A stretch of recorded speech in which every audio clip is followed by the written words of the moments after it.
Hello everyone, स्वागत है आपका अपने यूट्यूब चैनल में। हमने सीटेट पीवाईक्यू सीरीज शुरू कर रखी है, जिसमें से आज हम 2014 के पेपर 2 के क्वेश्चन आंसर डिस्कस करेंगे। और सबसे पहले हम सीडीपी के क्वेश्चन आंसर डिस्कस करेंगे। तो 15 क्वेश्चन हम ऑलरेडी डिस्कस कर चुके हैं सीडीपी के। अगर आप वो देखना चाहते हैं तो प्लेलिस्ट में जाके आप देख सकते हैं। तो 15 क्वेश्चन जो हमारे बच गए हैं सीडीपी के, आज की वीडियो में हम वो डिस्कस करेंगे। चैनल पर पहली बार आए हैं तो चैनल को सब्सक्राइब कीजिए, वीडियो को लाइक कीजिए और ज्यादा से ज्यादा शेयर कीजिए। स्टार्ट करते हैं आज का वीडियो क्वेश्चन नंबर 16 से। 16 नंबर क्वेश्चन क्या दिया है? वंचित शिक्षार्थियों के साथ व्यवहार करने के संदर्भ में अध्यापक या अध्यापिका को निम्नलिखित मूल्यों में से किसमें विश्वास व्यक्त करना चाहिए? यानी वंचित वर्ग, यानी जो हमारा पिछड़ा वर्ग है, जो एक प्रकार से वंचित है, यानी उन्हें हर प्रकार की सुविधा उपलब्ध नहीं है, जो हमारा ऐसा वर्ग है, उस वर्ग के जो शिक्षार्थी हैं, उनके प्रत्येक एक अध्यापक और एक अध्यापिका को क्या करना चाहिए, किस प्रकार का व्यवहार करना चाहिए, वो हमें इस क्वेश्चन में बताना है। तो ये जो वंचित वर्ग के विद्यार्थी है, उसके प्रति अगर एक टीचर उस पे विशेष ध्यान देगा, यानी व्यक्तिगत रूप से उसके जो उस ग्रुप से आ रहा है, वंचित ग्रुप से जो विद्यार्थी आ रहा है, उस पर अगर व्यक्तिगत रूप से ध्यान देगा, यानी अपना स्वयं का ध्यान उस पर ज्यादा देगा। ऐसा नहीं है कि शिक्षण विधियां ठीक है, जो सभी विद्यार्थियों के लिए है वो लागू हो, ठीक है, पर उसको अलग से टाइम दे, उसके प्रति व्यक्तिगत यानी अपने खुद का टाइम उसके लिए अलग से निकाले, तो उस विद्यार्थी के लिए सही रहेगा, वो उसके विकास के लिए अच्छा होगा अगर एक शिक्षक ऐसा करेगा। तो पहला ऑप्शन क्या दिया है? छात्रों की सफलता हेतु व्यक्तिगत उत्तरदायित्व है। दूसरा है समुचित व्यवहार की उच्च अपेक्षाएं। तीसरा है विद्यार्थी से किसी प्रकार की मांग न होना। चार पे है विद्यार्थी द्वारा स्वीकृति हेतु आज्ञात्मक व क्रोध का प्रयोग करना। तो कौन सा ऑप्शन आपको इस क्वेश्चन के हिसाब से ठीक लग रहा है? तो 4 नंबर ऑप्शन तो नेगेटिव पॉइंट है, तो ये तो वैसे ही कट जाएगा। 3 नंबर विद्यार्थियों से किसी प्रकार की मांग न करना, यानी उनसे कोई हमें अपेक्षा नहीं रखनी है कि ये विद्यार्थी अच्छा करेगा या नहीं करेगा, तो ये वाली पॉइंट भी इसमें सही नहीं है। दो पे क्या? समुचित व्यवहार की उच्च अपेक्षा, यानी हमें अपेक्षा करनी होगी कि ये विद्यार्थी वंचित वर्ग का है, ये उस वर्ग का है, तो ऐसा करने से क्या विद्यार्थी का विकास होगा? नहीं होगा, वो और पिछड़ा महसूस करेगा अपने आप को, तो ये वाला पॉइंट भी गलत है। फर्स्ट नंबर ऑप्शन क्या है? छात्रों की सफलता है तो व्यक्तिगत उत्तर, यानी हमारा खुद का एक दायित्व बन जाता है उन छात्रों की सफलता के लिए। अगर ऐसा कोई अध्यापक या अध्यापिका करेगा तो उसके लिए सही होगा। तो 16 का हमारा फर्स्ट नंबर ऑप्शन राइट हो जाएगा। नेक्स्ट क्वेश्चन क्या दिया? निम्नलिखित में से किस पत्ती का उपयोग करते हुए अक्लाने की समस्या से निपटा जा सकता है? यानी कोई बच्चा रुक रुक के कोई बोल रहा है, तो उस बच्चे की जो अक्लाने की प्रवृत्ति यानी बोलने में उसको जो दिक्कत है, उसको कैसे दूर किया जाता है? उसके लिए क्या पद्धति अपनानी चाहिए? हमें कौन सी पद्धति अपनाकर हम ऐसा कर सकते हैं?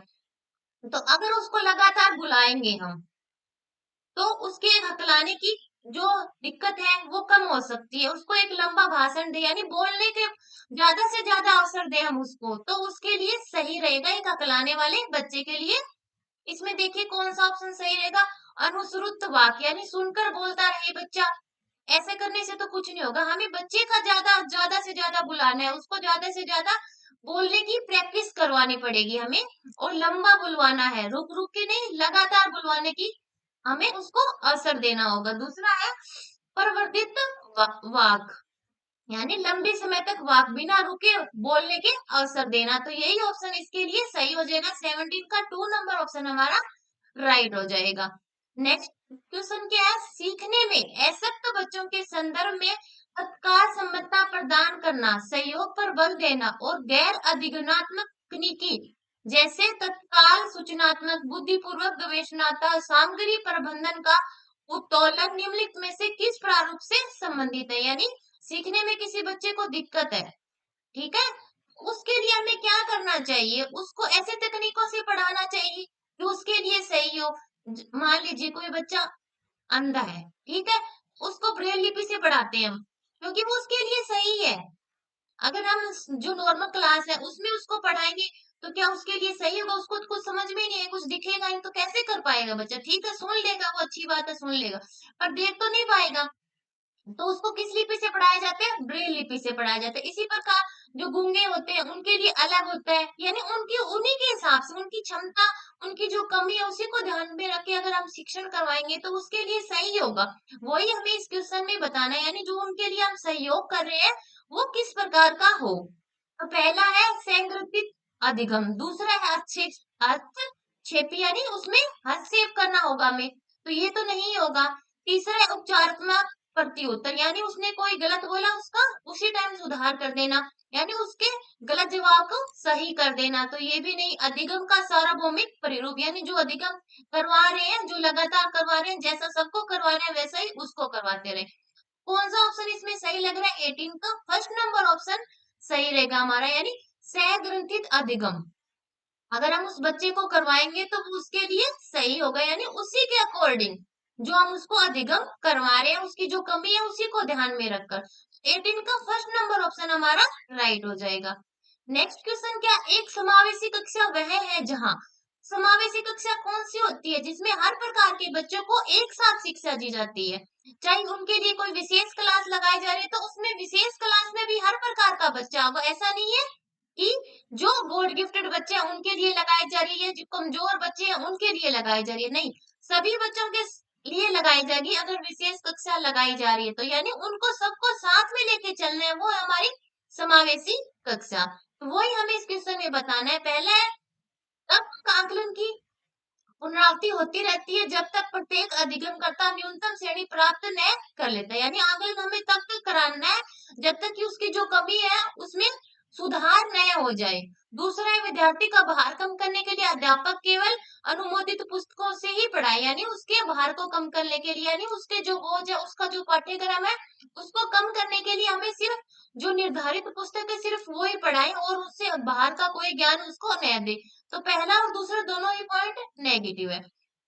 तीसरा क्या, समस्याओं का अधिकाधिक समाधान करने की संभावना की दृष्टि से बच्चों की सक्रिय भागीदारिता रहती है। 4 नंबर, अध्यापक प्रत्येक अधिगमकर्ता के लिए विविध्यपूर्ण व सार्थक अधिगमनात्मक अनुभव हेतु परिवेश का निर्माण करता है, यानी अध्यापक प्रत्येक अधिगमकर्ता के लिए विविध्यपूर्ण यानी अलग अलग प्रकार के जो अधिगम करते हैं उनकी अलग अलग क्षमता है, उन्हीं के अकॉर्डिंग उन्हीं के हिसाब से अगर कोई अनुभव उनको देगा तो वो उसके लिए सही होगा। यही ऑप्शन इसमें राइट हो जाएगा। 19 का 4 नंबर ऑप्शन हमारा राइट हो जाएगा। 20 नंबर क्वेश्चन क्या है? 20 नंबर क्वेश्चन है निम्नलिखित में से कौन सा प्रदत्त कार्य असाइनमेंट प्रतिभाशाली विद्यार्थियों के लिए उपयुक्त है? कौन सा प्रदत्त कार्य यानी कौन सा दिया हुआ कार्य प्रतिभाशाली जो गॉड गिफ्टेड हमारे बच्चे हैं उनके लिए सही होगा? तो पहला ऑप्शन क्या दिया हुआ है, अन्य विद्यार्थियों की तुलना में समान प्रकार की परंतु अपेक्षाकृत अधिक अभ्यास देना, यानी उनको एक्स्ट्रा काम देना, अलग से ज्यादा अभ्यास करवाना। इससे क्या होगा, इससे तो ठीक है बच्चा लिखने में अच्छा हो जाएगा, पर इससे क्या होगा, बच्चा बोरिंग हो जाएगा, एक ही चीज को बार बार उससे करवाएंगे तो वो बोर हो जाएगा उस चीज से, ये तो नहीं होगा। दूसरा क्या है, उसे अपने समवयसी के साथियों को अनुशिक्षण देने के लिए कहना ताकि उसकी शक्तियों को दिशा मिल सके, वह व्यस्त रह सके, यानी उस बच्चे को क्या कहना कि अपने से जो कमजोर बच्चे हैं उनको वो पढ़ाना शुरू कर दे, यानी उनको शिक्षण देना शुरू कर दे, तो इससे क्या होगा, उस बच्चे व्यस्त रहेगा, तो क्या ये उसके लिए सही होगा? ठीक है, वो व्यस्त रहेगा, अपने ज्ञान को बढ़ा भी लेगा, पर ये सही तरीका नहीं है। 3 नंबर पे क्या है, विभिन्न विषयों को ध्यान में रखते हुए विज्ञान की नई आदेशात्मक पुस्तक का निर्माण करना, यानी विभिन्न विषयों को ध्यान में रखे, यानी उसके जो सब्जेक्ट है उन सब विषयों को ध्यान में रखे, उसके लिए कुछ अलग करना, उसके लिए कोई अलग आदर्शात्मक यानी अलग से कोई उसके लिए पुस्तक का आयोजन करना या अलग से उसके लिए कोई पाठ्यक्रम देना उसको, वो उसके लिए सही रहेगा। तो 20 का 3 नंबर ऑप्शन हमारा राइट हो जाएगा। नेक्स्ट क्वेश्चन क्या है, विद्यालय छोड़ने वाले विद्यार्थियों के नियंत्रण की दृष्टि से सरकारी संगठनों द्वारा संस्था के स्तर पर विभिन्न उपाय किए गए हैं। निम्नलिखित में से कौन सा कारण संस्थानिक स्तर से जोड़ा है जिसके कारण बच्चे विद्यालय छोड़ देते हैं, यानी जो विद्यालय छोड़ के चले जाते हैं बच्चे, उनके लिए सरकारी संस्थानों यानी सरकार द्वारा बहुत से प्रयास किए जाते हैं, जैसे दूरस्थ शिक्षा दी जाती है कि जो बच्चा स्कूल नहीं जा सकता घर पे रह के पढ़ाई करे, उसके लिए दूरस्थ शिक्षा हमने शुरू कर रखी है कि बच्चे घर पे रह के पढ़ाई करे। आजकल ऑनलाइन क्लास भी चल रही है, ये उन्हीं विद्यार्थियों के लिए है जो स्कूल नहीं जा सकते, जो हमारा जो नियमित हमारा विद्यालय है उसमें नहीं जा सकते, उसी के लिए जैसे ऑनलाइन कोर्सेज शुरू हो रहे हैं, दूरस्थ शिक्षा हो गई, ये सब सरकार द्वारा प्रयास किए जा रहे हैं कि उन बच्चों को जो ज़रूरी है, जितनी ज़रूरी शिक्षा है वो दी जा सके। ठीक है, तो ये सरकारी संस्थानों द्वारा प्रयास किए जाते हैं, उसी को ध्यान में रख के जो कौन-सा प्रयास है वो हमें ऑप्शन में से बताना है। तो पहला विद्यालय में श्यामपट्ट और शौचालय जैसी आधारभूत सेवाओं का अभाव होने की वजह से बच्चा है वो स्कूल छोड़ के चला जाता है। तो ये तो एक सही रीज़न नहीं है कि बच्चा इस वजह से स्कूल छोड़ के गया है।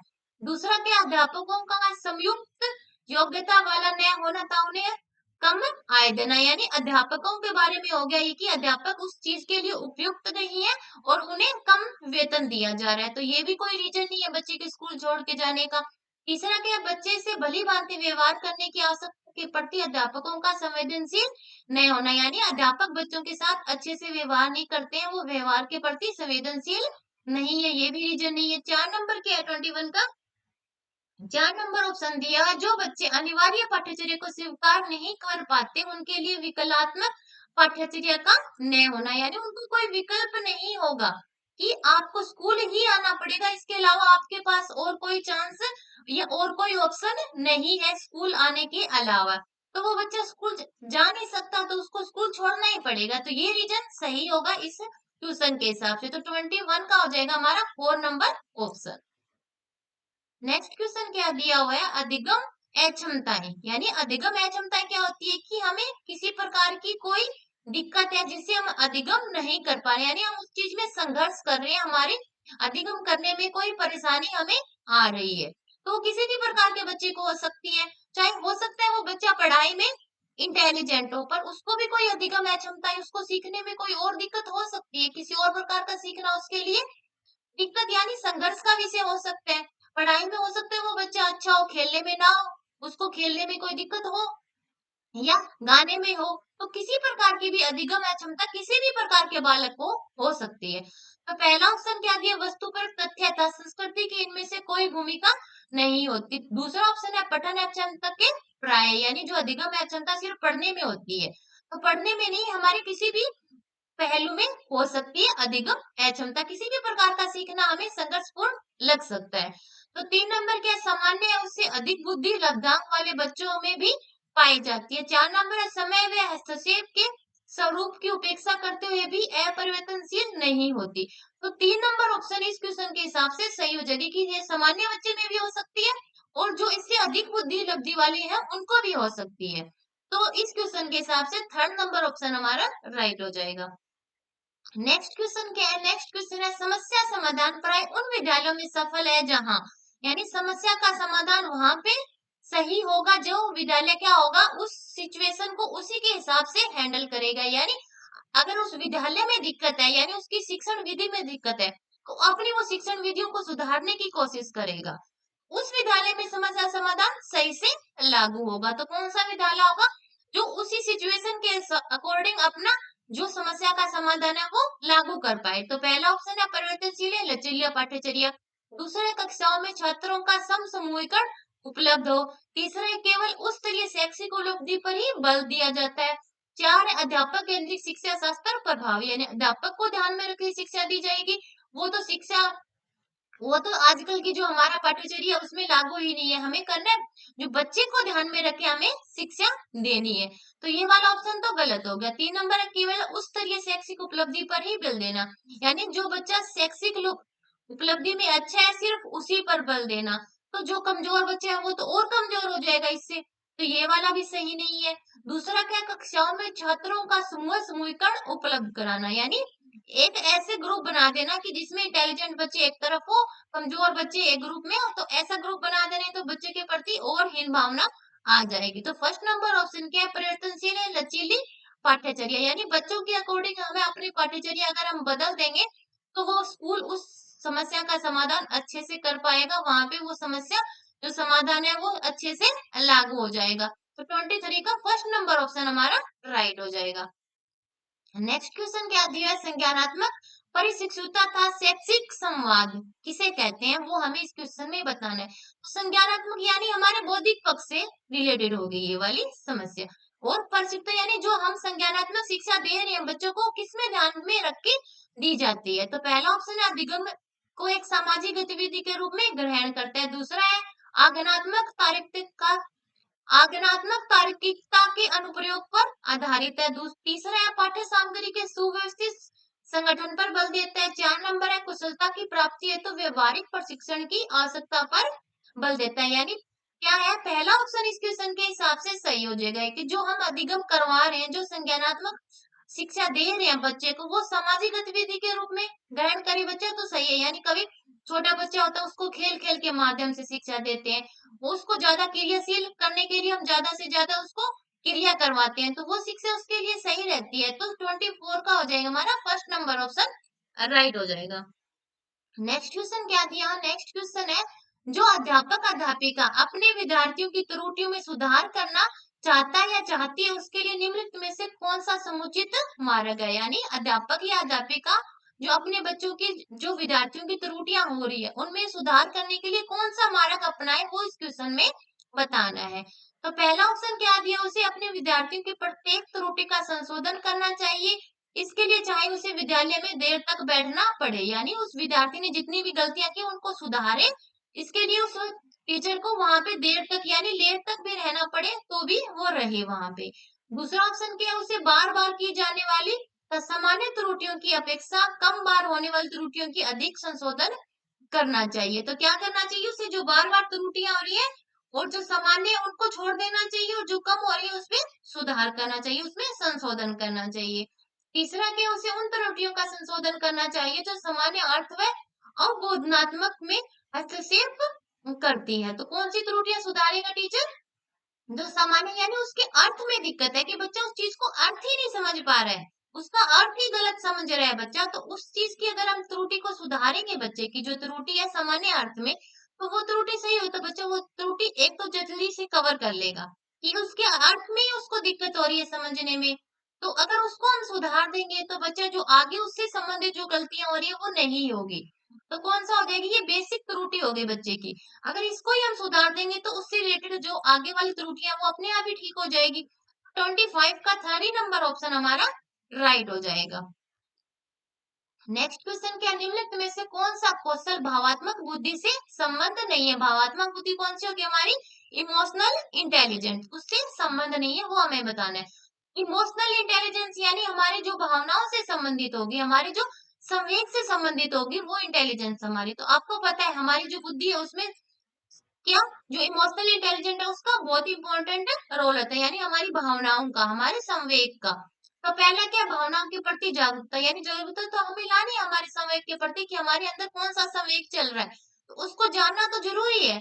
दूसरा क्या, भावनाओं का प्रबंधन, यानी भावनाओं को हम एक उसी हिसाब से उसका अच्छे से प्रबंधन कर सके कि कौन सा भाव आ रहा है उसको अच्छे से हम जान सके, उसी समय उसका उसी समय ये जो उसका जो भाव है उसको जान सके। तीसरा क्या, भावनाओं की आलोचना करना। तो भावनाओं की आलोचना करना एक सही तरीका नहीं है कि हमें जो भावना आ रही है उसकी आलोचना करते उसको नकार दे, तो ये सही नहीं है। तो यही इस क्वेश्चन में पूछा है कि संबंध नहीं है। तो 26 का हो जाएगा हमारा 3 नंबर ऑप्शन की भावनाओं की आलोचना करना। 27 नंबर क्वेश्चन क्या है, आकलन प्रक्रिया के दौरान देविका की उत्तेजना ऊर्जापूर्ण होती है जबकि राजेश की उत्तेजना अनुत्साही है। उन दोनों की भावना भावनात्मक अनुभवों का अंतर किससे संबंध है। यानी जो आकलन प्रक्रिया हम अपना रहे हैं उसमें देविका है, उस आकलन से क्या करती है, वो अपने आप को और ज्यादा प्रेरित समझती है कि उसका जो आकलन किया हमने उसमें उसकी जो कमी थी उसको जान के वो और ज्यादा यानी उसकी प्रगति में हमने उसका जो आकलन किया वो उसकी सहायता कर रहा है। पर राजेश है, उसके जो आकलन हमने किया था उससे वो और ज्यादा ऐसा लग रहा है कि और ज्यादा पीछे जा रहा है, यानी उसके जो आकलन करने हमने किया था उसमें उसकी जो कमियों को हमने जाना वो हम नहीं सुधार पा रहे हैं, उससे और ज्यादा उसको निरुत्साह यानी वो और ज्यादा पीछे जा रहा है उस चीज में। वो इस क्वेश्चन में पूछा है कि वो किस प्रकार का है कि ऐसा क्यों हो रहा है। तो दोनों का क्या होगा, लेवल अलग अलग हो गया, यानी वो उस चीज के लिए अनुकूल नहीं है दोनों। ठीक है, देविका उस चीज को जो आकलन हमने किया उसमें सही से उस चीज को कर पाई कि उसकी जो कमी थी वो हमने जान ली और उसमें हमने सुधार कर दिया। तो देविका के लिए तो वो प्रेरित यानी प्रेरित हो गया, वो उसका उत्साह और ज्यादा बढ़ गया। पर राजेश के लिए नहीं हुआ क्योंकि वो शिक्षण विधि जो जिस तरीके से हम उसका आकलन कर रहे हैं, वो उसके लिए सही नहीं, उस चीज़ के लिए वो अनुकूल नहीं था। तो उनके स्तर जो अनुकूलता का जो स्तर था वो ही अलग-अलग है। क्या हो गया पहला क्या है समय अंतराल तो हमने दोनों को बराबर दिया था। भावनाओं की पराकाष्ठा यानी भावना भी दोनों में अलग-अलग हो सकती है पर 3 नंबर के अनुकूलता का अनुकूलन का स्तर 4 है विचारों का घनत्व यानी विचार तो अलग-अलग होते ही हैं, हर बच्चे के अपने अलग विचार होते हैं तो ये तो इसमें नहीं है। पर उनका जो अनुकूलन का स्तर है कि जो आकलन हम कर रहे हैं वो उनके लिए अलग-अलग हो सकते हैं। उनका जो उस चीज के लिए उनका अनुकूलन अलग है। तो वही क्वेश्चन में हमें बताना था 27 का 3 नंबर ऑप्शन राइट हो जाएगा। नेक्स्ट क्वेश्चन क्या भारत सरकार ने प्राथमिक विद्यालयों के लिए मध्याह्न भोजन योजना प्रारंभ की है। निम्नलिखित में से कौन सा अभिप्रेरणात्मक सिद्धांत इस योजना का समर्थन करता है यानी भारत सरकार ने क्या करा मध्याह्न भोजन है यानी दोपहर में बच्चों को स्कूल में खाना दिया जाता है तो इसका एक उद्देश्य तो ये है कि बच्चों को पौष्टिक आहार मिलता है ठीक है और बच्चे क्या होते हैं स्कूल में रुक जाते हैं यानी उसका स्कूल में जो टाइम है वो रुकने का एक तो वो ज्यादा हो जाएगा उनको पौष्टिक आहार भी मिलेगा और वो एक साथ एक दूसरे के साथ समूह में रहना भी सीख जाएंगे कि कैसे हमें एक दूसरे के साथ कैसा व्यवहार करना है तो ये सब भारत सरकार के ऐसा करने के पीछे उद्देश्य है और ये किससे जुड़ा है उनकी मानवता से तो जुड़ा है यानी हमें यही तो देखना है बच्चे का कि किस पे जुड़ा हो गया ये मानवीय व्यवहार से जुड़ा हो गया वही हमें इस क्वेश्चन में बताना है कि किस प्रकार का उद्देश्य है ये तो 28 का 4 नंबर ऑप्शन राइट हो जाए कि ये मानवीय व्यवहार है। 29 का बच्चों के व्यवहार को समझने के लिए विद्यार्थियों के घर के वातावरण का महत्वपूर्ण स्थान है तथा इससे प्राप्त सूचना को प्रभावशाली शिक्षा शास्त्र के निर्माण से जोड़ा जा सकता है। यह तथ्य अधिगम के किस सिद्धांत से संबंध है कि बच्चों के जो घर का माहौल है अगर हम उस चीज में देख के बच्चे का आकलन करते हैं तो वो ज्यादा सही रहता है उसमें बच्चा एक तो घर का जो वातावरण है वो बच्चे के लिए अनुकूल होता है उसमें वो हर टाइम रहता है तो उसको पता होता है क्या कहाँ क्या है तो अगर उसमें हम बच्चे का आकलन करेंगे तो बच्चा एक तो जो उसकी जो कमी है या जो उसकी प्रोग्रेस है वो हमें स्पष्ट रूप से दिखाई देगी तो ये किस प्रकार का ये हो गया एक हमारा सामाजिक लगा लीजिए परिस्थिति को देख के ही कर रहे हैं हम तो ये क्या हो जाएगा हमारा प्रास्ताविक सिद्धांत हो जाएगा किससे जुड़ा हो गया प्रास्ताविक सिद्धांत इकोलॉजिकल सिद्धांत हो गया ये हमारा तो क्या हो जाएगा 29 का 2 नंबर ऑप्शन राइट हो जाएगा। 30 नंबर क्वेश्चन क्या दिया कक्षा में ध्यान न देने वाले बच्चों से व्यवहार करने के लिए कौन सा उपाय सर्वाधिक लाभकारी हो सकता है कि कक्षा में अगर कोई टीचर पढ़ा रहा है तो कुछ बच्चे ऐसे होते हैं जो ध्यान नहीं देते हैं यानी इग्नोर करते हैं कि पढ़ाने दो कोई बात नहीं हम नहीं पढ़ेंगे ठीक है तो ऐसे विद्यार्थियों के लिए हमें क्या करना चाहिए तो ऐसे विद्यार्थियों एक तो उनको ऐसी जगह बिठाना चाहिए कि टीचर का उन पर ध्यान सही से रहे यानी जो बच्चा पीछे पड़ा है लगभग कोई बच्चा ऐसे शरारते या ऐसे काम करता है कि वो सिक्स पढ़ा रहा है टीचर और वो बच्चा ध्यान ही नहीं दे रहा है तो उसको इन सबसे आगे बढ़ाए यानी अपने पास या अब उस जगह बढ़ाए जो एक तो बच्चा उस चीज को अच्छे से देख पाए ठीक है और टीचर का भी ध्यान उस पे बना रहे कि ये बच्चा पढ़ रहा है या नहीं पढ़ रहा अगर नहीं पढ़ रहा तो क्यों नहीं पढ़ रहा क्या दिक्कत है टीचर उस चीज को देख पाए तो पहला ऑप्शन क्या है बच्चे को महसूस करने के लिए उसे कक्षा में सबके सामने बराबर डांटना चाहिए बार बार उसको डांटना डपटना चाहिए कि आप क्यों नहीं पढ़ रहे हो ये नहीं कर रहे हो सबके सामने उसके साथ उसको डांटना चाहिए टीचर को तो ऐसे करने से क्या वो बच्चा पढ़ लेगा नहीं पढ़ेगा। दूसरा ऑप्शन क्या है बच्चे को उस जगह बैठाना जहां सबसे कम ध्यान भंग हो। तीसरा ऑप्शन है ध्यान केंद्रित करने के लिए कार्य करते हुए बच्चे को खड़े रहने की अनुमति देना यानी अगर कोई बच्चा पीछे पड़ बैठा है ठीक है उसको सही से नहीं दिख रहा है तो टीचर को क्या करना चाहिए उसको खड़ा कर देना चाहिए और खड़े होके उसको पढ़ाई करनी चाहिए तो ऐसे तो क्लास का जो संतुलन है यानी जो डिसिप्लिन है वो ही गड़बड़ा जाएगा तो ये वाला ऑप्शन तो ठीक नहीं है। 4 नंबर के बच्चे के ध्यान को स्फूर्ति युक्त बनाने के लिए बीच बीच में उसे अवकाश देना यानी उसको बीच बीच में छुट्टी देते रहना चाहिए इससे जो हमारी नियमितता है वही खत्म हो जाएगी तो ये वाला ऑप्शन भी इसमें सही नहीं होगा। तो 30 का कौन सा ऑप्शन आपको ठीक लग रहा है तो 2 नंबर ऑप्शन देखिए बच्चे को उस जगह बैठाना जहाँ और सबसे कम ध्यान भंग हो यानी उसको ऐसी जगह बैठा दो कि आपका ध्यान भी उस पर सही बना रहे और उसका ध्यान भी पढ़ाई में ही लगे और कहीं उसका ध्यान न जाए तो क्या हो जाएगा 30 का 2 नंबर ऑप्शन हमारा राइट हो जाएगा। आज हमने क्या किया सीडीपी के 15 क्वेश्चन आंसर डिस्कस किए। 15 क्वेश्चन हमने पहले वाली वीडियो में डिस्कस कर लिए। तो इस प्रकार हमने 30 क्वेश्चन सीडीपी के डिस्कस कर लिए और कौन से पेपर के 2014 के पेपर 2 के क्वेश्चन आंसर डिस्कस किए। अगर वीडियो पसंद आए तो वीडियो को लाइक कीजिए, चैनल को सब्सक्राइब कीजिए और ज्यादा से ज्यादा शेयर कीजिए। मिलते हैं नेक्स्ट वीडियो में। धन्यवाद।